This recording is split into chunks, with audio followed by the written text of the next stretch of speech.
La transcripción del ARN, particularmente del ARN mensajero y la traducción, van a ser procesos acoplados. ¿Qué quiere decir esto? Que cada uno de ellos complementa al otro. Por lo tanto, muchas veces este tema lo van a encontrar en los libros como síntesis de proteínas, porque ambos procesos sirven justamente para eso, para sintetizar proteínas. Muy bien, entonces conceptos previos son algunas cuestiones que nosotros ya vimos. El material genético va a estar en forma de ADN, ¿vale? Entonces, el ADN va a ser una secuencia larga, larga, larga de nucleótidos, donde ciertas secuencias en particular que se llaman genes van a tener la información necesaria para poder sintetizar a una proteína.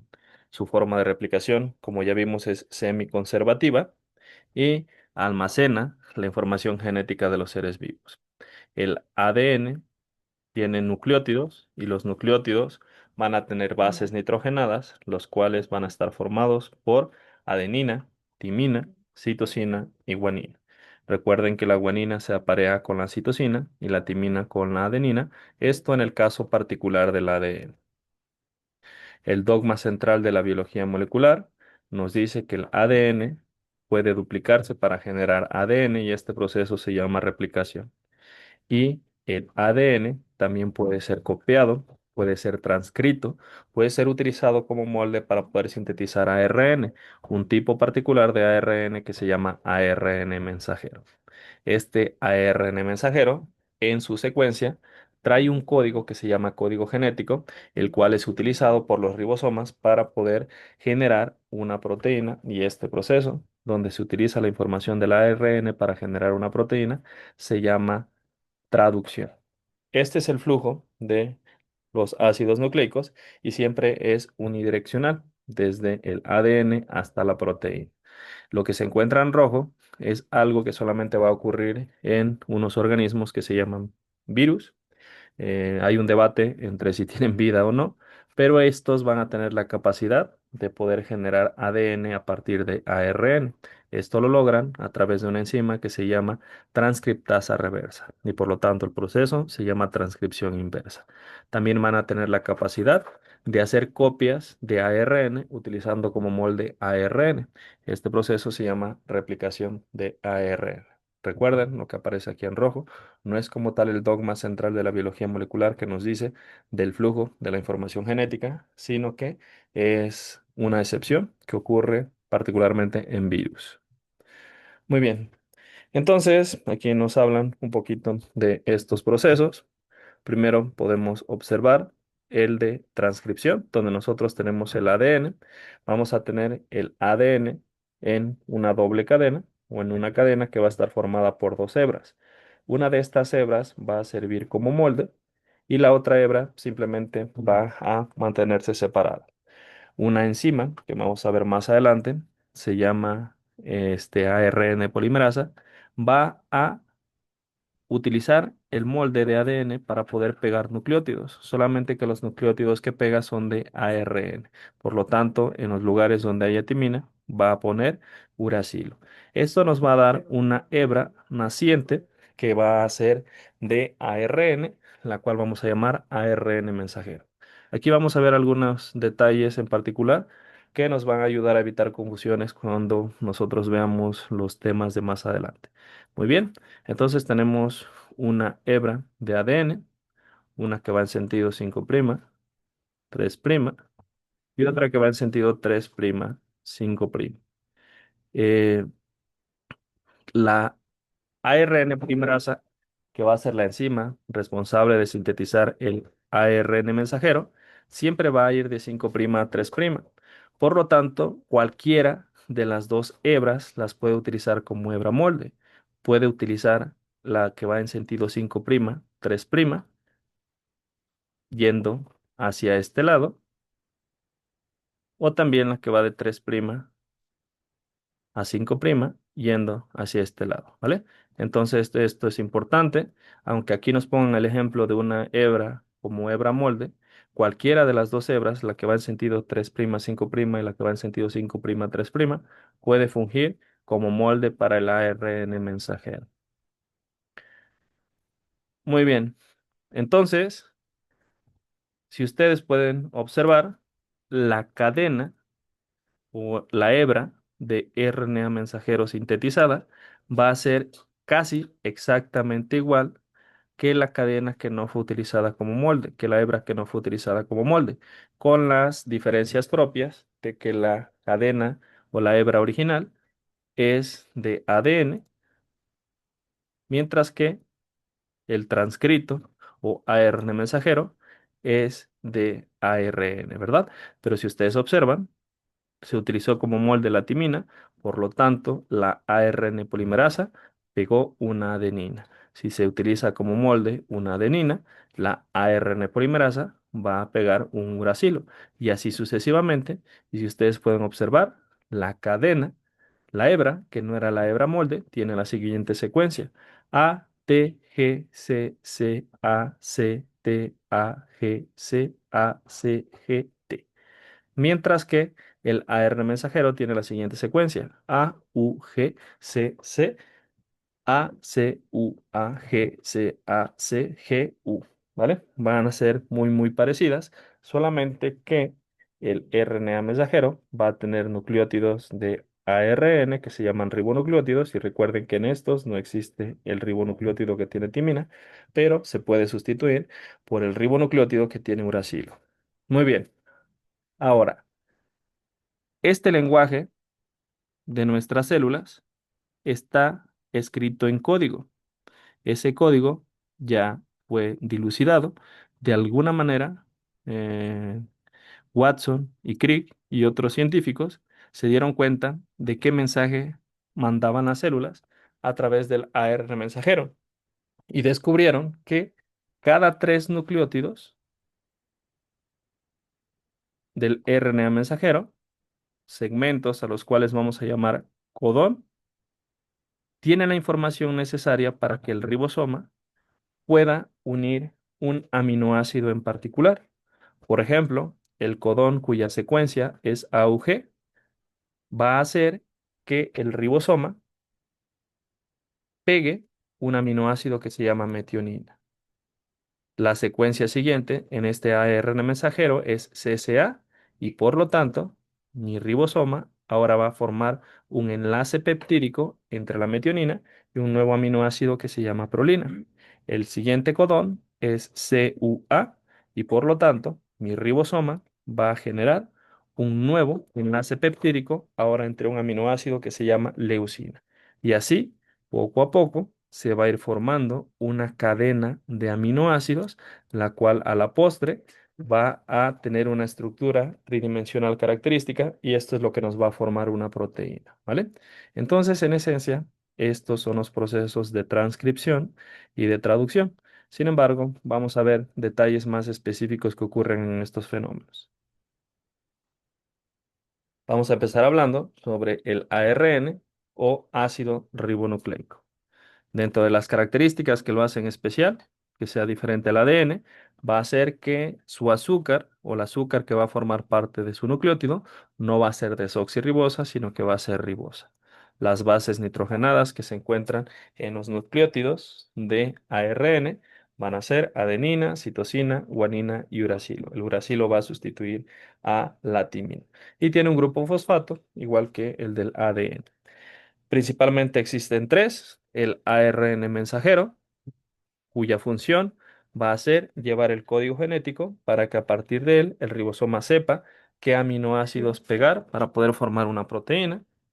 El ARNT o ARN de transferencia, el cual va a acarrear el aminoácido hacia el ribosoma para que éste pueda ser unido por un enlace peptídico a otro aminoácido para formar la cadena polipeptídica que va a dar origen a la proteína.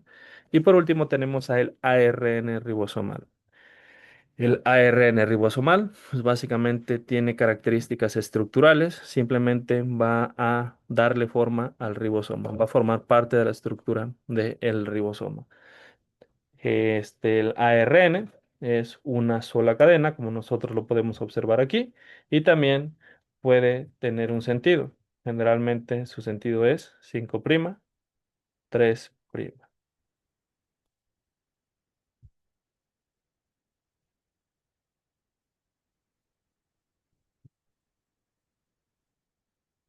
Transcripción del ARN.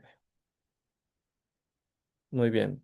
Ya en el video van a ver las diferencias entre la transcripción del ARN en células procariotas y en células eucariotas. Recuerden que todos los reinos de organismos vivos van a tener células eucariotas, a excepción de las bacterias. Bacterias y procariotas, para fines prácticos, va a ser sinónimo. ¿Vale? Muy bien. Entonces, todas las clases de ARN en las células eucariotas y en las células procariotas van a ser formadas por un proceso de transcripción. Y esto es como una particularidad importante porque generalmente nosotros asumimos que los genes sirven exclusivamente para poder generar una proteína. No siempre es así. Hay algunos genes en específico que nos van a servir para poder generar tipos de ARN. Entonces, tenemos un gen para el ARN ribosomal, uno o varios genes, tenemos gen o genes del ARN de transferencia y vamos a tener también otros genes para un tipo particular de ARN que se llaman ARNs pequeños. Estos ARN pequeños tienen diferentes formas y tienen diferentes funciones. No vamos a verlos detalladamente, solamente sepan que existen. El gen de ARN ribosomal nos va a servir para poder generar un ARN ribosomal. Entonces, este ARN ribosomal ya no se convierte en proteína, sino que así se queda. Son productos finales con una función, ya sea estructural o función catalítica. Igual, a partir del gen del ARN de transferencia, se sintetiza el ARN de transferencia. Y de los genes de los ARN pequeños, podemos generar a los ARNA pequeños, que también se les conoce como microRNAs, que pues tienen funciones bastante interesantes, pero bastante complejas en las células.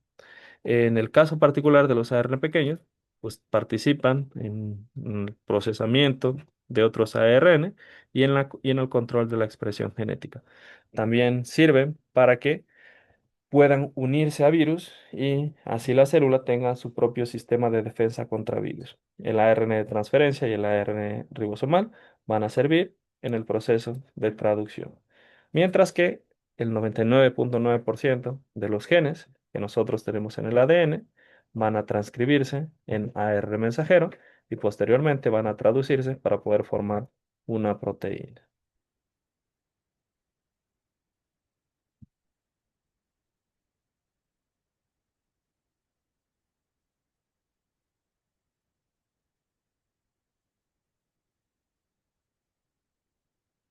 Muy bien.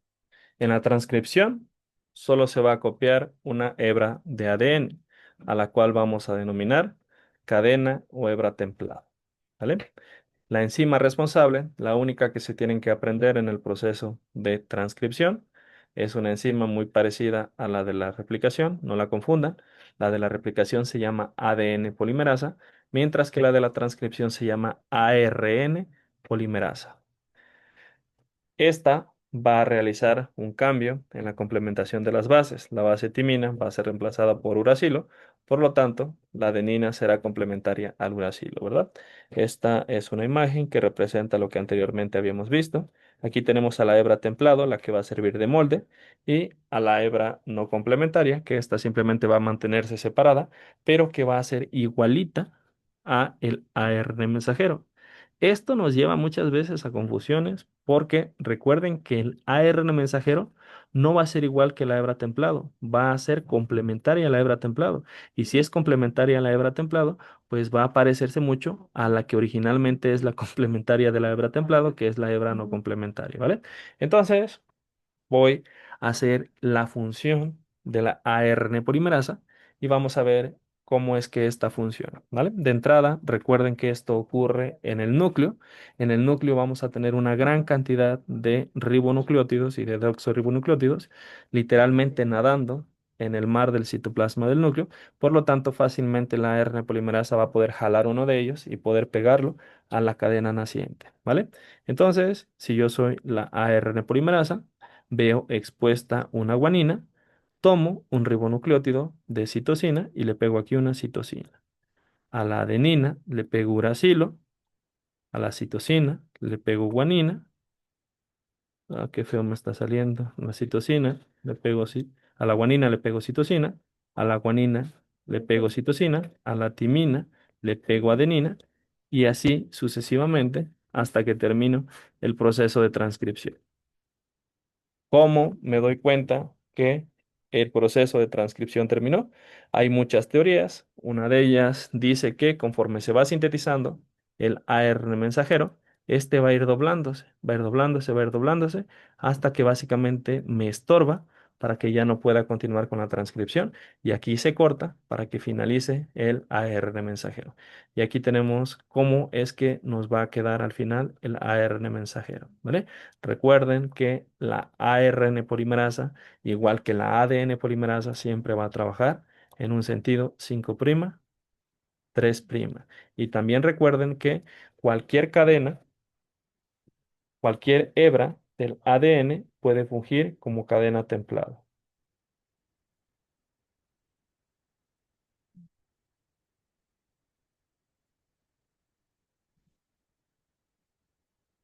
Muy bien. Aquí podemos observar más detalladamente cómo ocurre el proceso.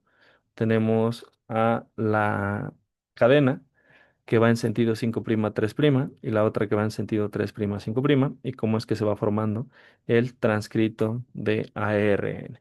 Los nucleótidos siempre se van a agregar en el extremo 3', por lo tanto, el sentido de la ARN polimerasa, que es lo que nosotros observamos aquí como una dona, por la cual pasa en medio el ADN, va a ser 5', 3'. Cuando la ARN polimerasa llega al sitio de terminación, el transcripto de ARN se libera y queda en el núcleo donde tiene que ser procesado para que pueda salir al citoplasma y a partir de él se pueda sintetizar una proteína. Vamos a tener diferencias en la transcripción en procariotas y eucariotas. No vamos a indagar mucho en la transcripción en eucariotas, solamente sepan que en el caso de las células procariotas, esta, este ADN no se va a encontrar directamente en el núcleo porque las células procariotas no tienen núcleo como tal, ¿verdad? Entonces no va a estar cubierto. Otras características del ADN procariota es que no se encuentra envuelto en proteínas que se llaman histonas, sino que se encuentra libre y expuesto, básicamente como si todo estuviera en forma de eocromatina. Tenemos el proceso de transcripción, la traducción y ya la síntesis de proteínas. El gen, así como se encuentra en el ADN, va a ser transcrito. Y ya el transcrito, el ARN mensajero, no va a ser modificado, sino que se va directamente a proteína. Nosotros, como células eucariotas o como organismos con células eucariotas, somos más complejos, porque nuestro gen, aquí tenemos el segmento que abarca el gen, va a tener dos tipos de secuencias, unas secuencias que se llaman intrones y otras secuencias que se llaman exones.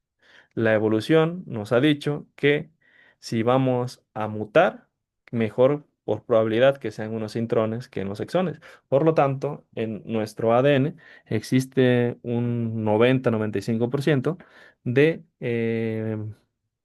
secuencias o de bases nitrogenadas que no sirven para nada. Entonces, se corta el gen, bueno, no se corta el gen, se copia el gen, después ocurre la transcripción y vamos a tener un ARN mensajero inmaduro. Básicamente va a ser un transcrito inmaduro que va a necesitar madurar para poder ya ser exportado hacia el citoplasma. Entonces, primero se corta, después vamos a ponerle una especie de protección, un capuchón en el segmento 5' y una cola de muchas adeninas en el segmento 3'. A ese proceso se le llama poliadenilación. Después ocurre un proceso que en español le decimos corte y empalme, en inglés se le dice splicing, en el cual se cortan los intrones y se pegan los exones para formar ahora sí a ARN mensajero maduro. El ARN mensajero maduro tiene tres características que lo hacen diferente del inmaduro. Uno de ellos es que tiene la cola de polía en el segmento 5', perdón, el capuchón en el segmento 5', la cola de polía en el segmento 3', y que ya no va a tener los intrones, sino que va a estar formado exclusivamente de los exones. Ya cuando se encuentra protegido y se encuentra maduro, va a ser exportado hacia el citoplasma, donde no debe de durar mucho tiempo en el citoplasma tampoco, porque si no hay enzimas que se llaman ARNasas, las cuales lo van a degradar. Va a ser leído por el ribosoma para posteriormente ser traducido y poder formar una proteína. Entonces, principales diferencias entre la transcripción en procariotas y en eucariotas. En procariotas no hay maduración del ARN mensajero y tampoco hay adhesión del capuchón 5' ni de la cola de poli A, lo que sí ocurre en las células eucariotas. Muy bien, aquí pues viene ya más detalladamente los procesos de maduración del RNA mensajero. Aquí le ponen casquete, aquí en México le decimos capuchón, el 5' y la cola de polía y también la eliminación de los intrones para poder tener un ARN mensajero maduro, que básicamente va a ser todos los axones unidos. Ahora, esto es interesante, pero hay situaciones en que un mismo gen nos puede dar distintas proteínas. Entonces, ¿cómo es que un mismo gen, aquí tenemos este gen, nos dé distintas proteínas? Esto ocurre por un fenómeno que se llama splicing alternativo. En el splicing alternativo, nosotros tenemos diferentes acomodos de los exones. Y si tenemos diferentes acomodos de los exones, pues esto nos va a dar también secuencias diferentes que nos van a dar proteínas diferentes. Y aquí podemos observar cómo una proteína A tiene una estructura, cómo una proteína B tiene otra estructura y cómo la proteína C tiene otra estructura.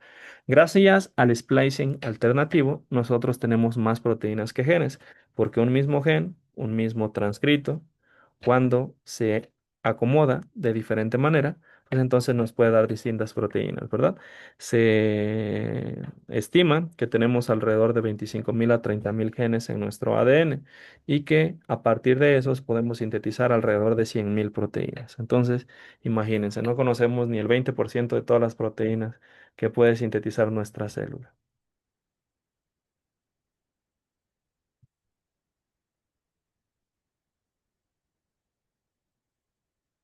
Muy bien. Entonces, en el ARN mensajero ya maduro, vamos a tener una secuencia de nucleótidos que nos va a dar una información. Entonces, esa información va a servirle al ribosoma para saber qué aminoácido poner. Nosotros tenemos esta fantástica tablita en la cual podemos observar qué aminoácido es el que va a unir el ribosoma dependiendo del codón que tenga el ARN mensajero. Por ejemplo, si el codón en el ARN mensajero es C, la primera letra es C, la segunda letra es G y la tercera letra es U, entonces tenemos el codón CGU que va a originarnos a un aminoácido que se llama triptofano, ¿vale? Así como hay ciertos codones que nos van a generar a el mismo aminoácido, también tenemos algunos codones que nos van a dar señales diferentes a pegar un aminoácido. Y dentro de estas, las más importantes son las secuencias de inicio y secuencias de término.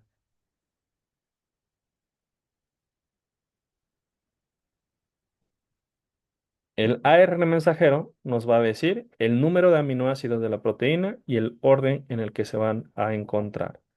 Este se va a organizar en secuencias de tres nucleótidos, los cuales vamos a llamar tripletes o codones. Un ejemplo de esto es AUG. AUG va a ser el codón inicial y siempre va a codificar para un aminoácido que se llama metionina. Todas nuestras proteínas van a iniciar con metionina. Posteriormente, vamos a tener una secuencia de codones, lo cual nos va a llevar a un polipéptido o un conjunto de aminoácidos que va a ser el que va a dar origen a la proteína. En cuanto a las características del código genético, decimos que este es degenerado, ¿vale? Entonces, el código genético va a ser degenerado porque no tenemos 24 tripletes para 24 aminoácidos o 20 tripletes para 20 aminoácidos, que son los que existen en la naturaleza, sino que vamos a tener 64 codones, los cuales nos van a servir 61 de ellos para poder codificar a los 20 aminoácidos distintos. Pero los otros tres codones que vamos a ver más adelante se les va a llamar codones de término. Entonces, estas combinaciones que no determinan ningún aminoácido, las cuales van a ser las siguientes: UAA, UGA y UAG, van a dar la señal para que termine el proceso de síntesis de proteínas. A estas se les denomina codones sin sentido y van a representar una señal para el final del proceso de la traducción. Entonces, ¿cuándo va a terminar el ribosoma de sintetizar a la proteína? Cuando se encuentre con un codón que tiene los nucleótidos UAA, UGA y UAG.